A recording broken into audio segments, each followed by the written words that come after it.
Ito yung panibago pala natin binili, itong Mio 4. Introduce ko sa inyo yan kung ano meron dyan. Simula muna tayo dito sa Mio 1 ko, no? Kung maalala nyo boys dati, meron akong, pinakauna ko talagang scooter talaga is yung PCX, no? Napanood nyo rin sa mga vlogs yan, yung PCX natin, pero in-out na natin yung kasi para sa akin, masyadong mahal yung PCX para sa isang scooter, no? Tapos naka-rimset yun, hindi ko na halos magamit kasi gusto ko palaging pogi yun. So kumuha ko ng Mio 1, which is itong si Joey. Pangalan na ito boy si Joey. Kung magtatanong kayo bakit pangalan nito si Joey, ang name kasi ng mekaniko nito boy si Joey, no? Kaya ko pala kinuha tong Mio na to kasi ito yung parang pan-daily. Kumbaga sa kotse, meron akong pan-daily. Kumbaga okay lang siya madumihan. Yung PCX ko kasi dati, ayoko talaga madumihan. Meron pa pala akong Salty, no? Yung Smiley. Ito itsura niyan dati, BAM. Ayan yung pinakauna kong Mio. Kung naalala nyo dati, ayoko ng Mio kasi ito yung parang motor ng matabang motor ng matabang tomboy. Pero eventually, nagandaan na ako sa kanya. So, ang kwento nito, kumuha ko ng Salty kasi gusto ko ng modelong Mio. Tapos, na-discover ko yung Mio 1, no? So, ito yung Mio 1 boys. Ito yung Mio 1 na kaha. Yan, yung kadaniwang kasi yung naka-smiley na ganyan. Pero ito hiwalay headlight niya, ganyan. Tapos pares lang yan ng ulo.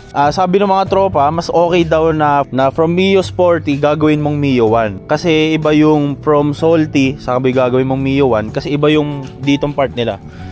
Yan, so medyo mas magiging maalog. Pero sa paggaling ka ng Sporty, Mio Sporty, mas okay na papunta ka ng Mio 1 kasi mukha lang ang nag-iba sa ganyan, no? Pero ito mas madali. So, ginawa ko, meron akong Mio Salty, bumili ako ng Mio Sporty. So, naging dalawa yan. Naging dalawa sila. Saka ako pinalitan ng kaha to. Kasi nung nakuha ko to boys, kulay red to. Kulay sa papel nito, kulay silver. So, pinalitan ko ng kaha. So, ito yung kaha niyan boys. Lahat ng kaha na to brand new. So, itong headlight na to, bago. Dito sa harapan, itong tapalodo, itong lahat. Basta lahat ng kaha na to brand new boys. Nakuha ko pala to ng 35,000 pesos. Ito itsura niyan dyan bang. Ayoko na magmanipis na gulong, no? Kaya ang pinili nating gulong dito is ayan, Beastire Flash SC. Ayan. Tignan mo kung gaano ka meaty setup yan boy. Hanggang motor na lang meaty setup no? Sobrang taba ng gulong to, lo. Pagang. Yan, so kaya ganito yung gulong ko kasi ayoko nang nag-iingat sa daan. Lahat ng lubak dinadaanan ko na. So nagpalit tayo ng mas malaking gulong. Ayan. Honest reviews dito sa Beastire, sobrang ganda nito. Doon sa Mio 4 ko, Beastire na rin ako pero kakakuha ko lang kasi yung kagabi. So mamaya share ko sa inyo ano gagawin natin dyan. Dito naman sa Mio 1 natin, halos all stock lang talaga to boys. Walang ginalaw sa kaha, walang ginalaw sa makina, all stock lang. Pamalengke kumbaga, no? Gusto ko lang sa kanya, medyo unique yung itsura niya boys. Kasi tignan mo, sipong makita mo ito sa kalsada. Pogi niyan, brr, oh. Diba? Tapos boys, dito medyo faded na pala to. Ayan, makikita nyo medyo faded na yung paint na to. Stickers lang naman yan kasi palaging naaarawan. Pero dito ang side, ayan, mas makulay yan dyan, brr. Ayan, pagang. Sa pagdating sa upuan, dati naka-flat seat to na pula. Pinalitan ko ng stock seats. Ayan, so ito yung stock seats niya. Mas gusto ko yung ganitong upuan boys kasi mas komportable siya, no? Ayoko ng mga may edits na ganyan.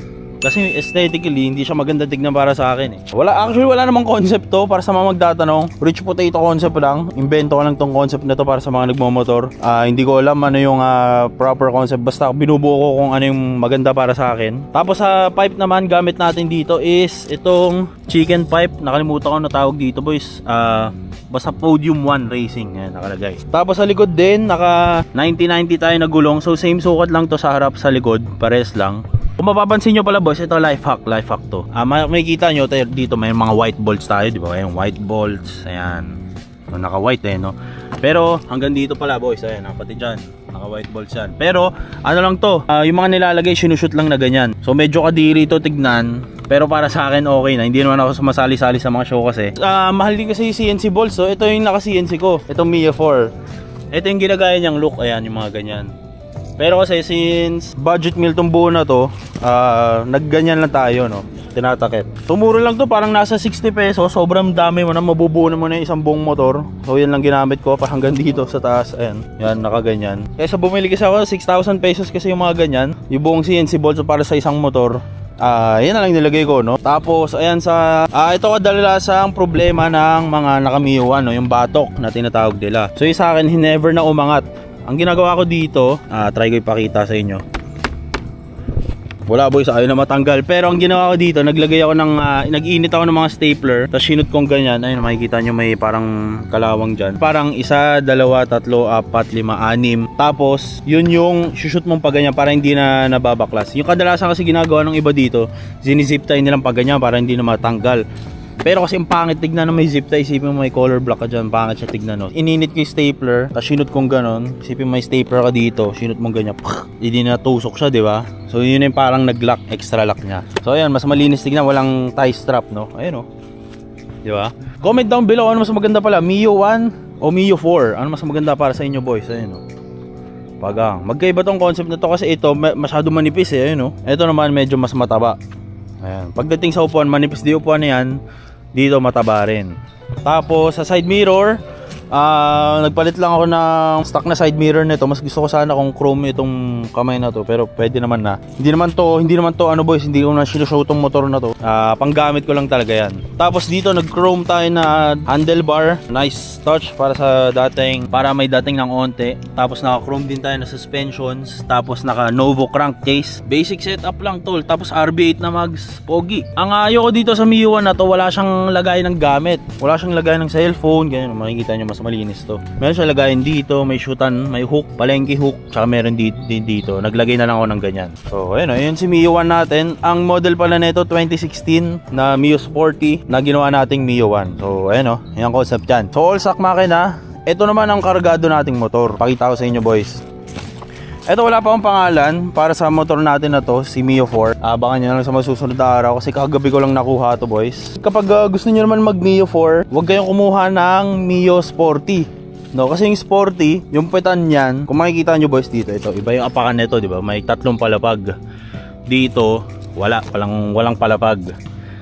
Tsaka yung shape talaga nito boys, pa-oblong. Ito, shape nito, pa-diretso lang siya.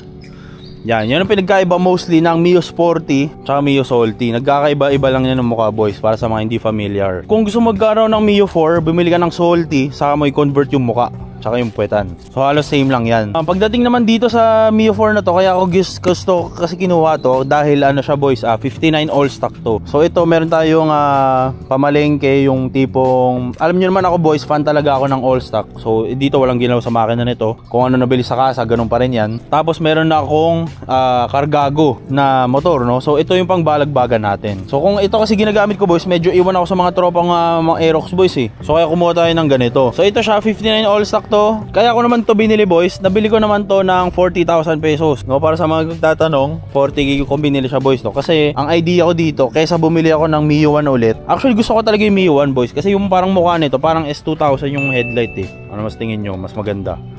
Tsaka medyo manipis masyado to sa akin. Ito medyo mas makapal, no? So ang ginawa ko, ayoko na kasi kargahan to boys. From time to time kasi gusto ko ng all stock na yung tahimik. Kasi kapag medyo kargado na yung motor nyo boys, iba na yung tunog, mas maingay na, tapos mas ma-vibrate, mas malakas sa gas. So kaya dalawa yung motor natin, kasi ito yung hindi ko gagalawin talaga. Ito yung laruan ko. Pagdating sa itsura niya boys, okay naman yung kaha. Ayan, makintab naman yung kaha. Ang ayoko lang dito sa motor na to is yung kanyang gulong, no? Kasi naka 80-80 siya boys. Ayan yung comparison ng 80-80. Ayan. Versus 90-90. Ano mas maganda? Diba? Siyempre mas maganda yung 90-90, no? Ito kasi, so ang gagawin ko dito, papalit ako to ng gulong din. Papalit tayo ng 90-90. Kaso pala boys, yung 90-90 hindi yan bolt on, no? Yung 90-90 kailangan magtabas dun sa mismong tapalodo para ma-shoot siya. So ito, mapapansin nyo boys, ito medyo malambot na to. Ayan, no? Ayan, medyo malambot siya kasi tinabasa na yan. Ito, matigas to. Ayan, no? Kasi walang tabas yan. Dito magtatabas sa loob boys. Ayan. Kaya medyo matigas pa yan. Tapos papalitan ko rin to ng preno kasi hindi ko mag-gets yung idea ng naglaki ng disc. Okay naman siya aesthetically. Ayan, no? Mas malaki, mas maganda. Pero papalitan din natin yan. Dito naman sa likod, ito papalitan ko rin to kasi naka-edit seat siya. Hindi ko gusto yung itsura ng edit seat eh. Mas gusto ko dito flat seat siguro, or yung stock lang, no? So baka mamaya kumuha tayo ng stock seat somewhere sa tropa. Tapos ang pipe na ito is Evo 2 na MTRT. Ayan, Evo 2 MTRT. So pangkargado na itong pipe na to. So ideal siya para dito. Sa likod niya naman boys, naka 90-80 rin siya. So maliit din yung kanyang gulong. Ayan, pang 90-80 versus 90-90. So ako talaga boys, fan talaga ako ng malalaking gulong kasi ito yung parang sa kotse, same sa kotse, meaty tires tignan, no? Yan. So dito naman sa gilid, naka siya boys, no? Naka-stock pa siya na panggilid case, pero hindi na to naka filter, kasi naka open carb to. Mamaya papakita namin sa inyo mamaya yung karga. Pupunta tayo sa bahay ng tropa papakita namin sa inyo yung loob. Tapos ano pa ba? Ayun, ang kinagandaan dito sa Mio Salty o Mio 4, meron siyang mga lalagayan. Ayan, oh. So pwede kayo maglagay ng shit dito, cellphone, charger, gulong, tae, lagay mo dyan lahat, pwede. Ang mga ayoko dito, ang mga ayusin natin, yung gauge kasi nito boys, walang ilaw, so lalagyan natin to ng bumbilya. Tapos bubuksan din natin kasi yung parang screw niya na iwan sa loob. The fuck. Tapos yung headlight niya, bubuksan din natin headlight nito boys, dahil tanggal yung ano, bumbilya niya rin. Ayun, oh. Parang lahat lang natanggal dito sa motor na to. Ayun, nandun din, ayan. Diba? Pagdating sa ano, sa comparison ng kargado sa all stock, mas mabilis talaga boys, no? Hindi lang sa top speed, kung paano niya kunin yung bilis ng top speed. So ito parang top speed ko dito mga nasa 87, ganyan, 87, ang tagal. Simula 70 hanggang 87, ang tagal tol, promise. Pigang-piga na, mayuyupi na nga tong throttle cable na to, tong throttle handle na to, hindi pa rin nata-top speed. Pero dito boys sa kargado natin, sobrang bilis niya lang kunin. Siguro mga 1 to 100, kuwang-kuha nyo na. Tapos pag mga 100, from mga 105 to 120, doon na siya gumagapang. So, mabilis din naman. Ang sobrang laki talaga ng difference boys ng all stock sa 59. So, kung gusto nyo ng medyo reliable na hindi kayo medyo sakit sa ulo, 59 all stock yung ipagawa nyo o yung kuhanin nyo. Para sa mga gusto kumuha, ito yung comparison boys. Actually may kulang pa, may Mio Salty pa, tsaka may Mio Sporty. Ito kasi Mio 4, Mio 1, Mio Salty, Mio Sporty. Ayan, may kulang pang dalawa. Pero unti-unti lang naman nagkakaiba. Kadalasan yung puwetan lang naman yung nag-iiba sa kanila, no? So, ayan, no? Abangan nyo sa mga susunod na vlogs, boys, kung anong gagawin natin dito. Itong Mio 1 ko, ayusin ko rin. Papalitan din natin ng mga preno yan, ng upuan, kasi puro bakbak na ng pusa. Papalitan din natin ng crankcase, papalitan natin ng mga stainless na shit dito, kasi makikita nyo, sobrang dumi. Ayan, tapos ang problema kapag 90-90 ka, ang taas ng gulong mo, kapag naka side stand parang matutumba na siya. So kailangan nyo rin i-take note kung gusto nyo ng 90-90 setup. Tapos ayun, bibilan din natin ng panibagong kaha to. Sa mga susunod na araw boys, abangan nyo kung anong gagawin natin dito sa mga motor natin na to. Pahinga muna tayo sa pagkokotse. Gusto ko muna matapos itong Mio 4 natin. Papalitan ko ng disc, palitan natin ng brake master, palitan natin ng throttle cable, kasi ito throttle cable naka quick throw siya, naki-quick throttle, so parang sira na, ang hirap niya napigain. Papalitan natin ng mga inner para itim lahat. Basta abangan nyo sa susunod na araw boys kung ano mangyari sa mga Mio natin na to. At dito natin tatapusin yung video. Next vlog boys, abangan nyo kasi bubuksan namin tong kaha na to. Titingnan natin ano yung karga at ano yung mga dapat gawin para kay Mio 4. Abangan nyo next vlog kung ano pangalan nito. Sana na-enjoy yung Mio vlogs natin. Comment down below kung gusto nyo pa ng mga ganitong vlogs. Kita-kits sa mga susunod na episode. Peace out.